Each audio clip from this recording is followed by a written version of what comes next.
All right, welcome back to this question. It says, find the quadratic equation QE that has 1 minus 1 over 3 and 7 as the roots. All right, so we are asked to find the quadratic equation that has its roots as these two values we have here. So there are two ways we can tackle this problem. The first way is to say that let x be equal to minus 1 over 3 and x be equal to 7.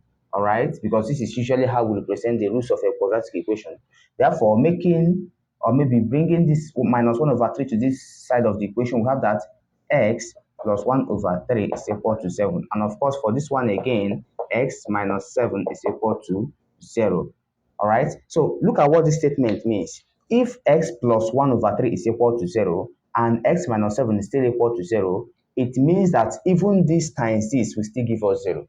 All right, so if this is equal to 0 and this is still equal to 0, it means that this times this will still be equal to 0. Therefore, we now say that x plus 1 over 3 times x minus 7 is now equal to 0. Very important.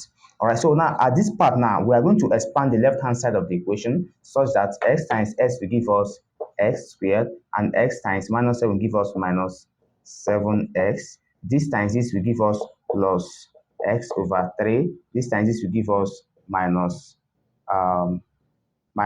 7 over 3, all equal to 0. So we're going to collect like terms here. Of course, this one is having x, this one is having x. So we're going to add these two things. So we're going to have that x squared. Now adding up these two, plus minus 20 over 3 minus 7 over 3 equal to 0. So we are not done. We are going to quickly round up such that this part now we're going to, but now we're almost done anyway. Please, we're going to add x, please.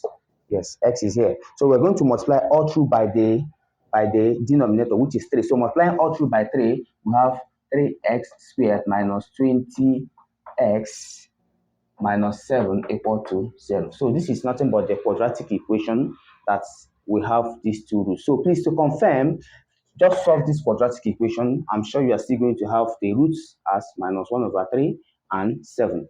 Okay, so the second way you can tackle this problem is by knowing this formula that x squared minus into sum of roots SOR times x plus product of roots POR equal to 0. All right, so x squared minus sum of root times x plus product of roots equal to 0. So this is more like the basic formula for quadratic equations. So the roots here are already minus 1 over 3 and 7. So for sum of roots, SOR is equal to minus 1 over 3 plus 7. We're going to have what?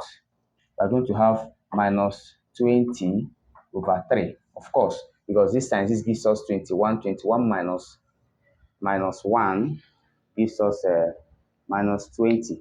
Okay, so we have this just like we had here. So, and now POR, that is product of root, which will be here, is nothing but multiply the two roots. The roots are minus 1 over 3 times 7, more like 7 over 1. So multiplying these two things, I'm going to have minus 7 all over 3. So this is the product of root and this is the sum of roots. So we're going to put this and this inside this equation such that we have that x squared minus, now sum of root is nothing but minus 20 over 3 x plus minus 7 over 3 equal to 0. So what we're going to do now is we're going to multiply all through by by this 3 here, such that when we multiply this by 3, we have 3x squared. Multiply this by 3, we have minus 20x. And multiply this by 3, we have minus 7 equal to 0. So this and this are the same. All right, so whichever one you wish to, if you want to go by this method, fine. If you still want to go by this method, fine. So these are the two major methods you can use and get the quadratic equation if the roots are given. Thank you.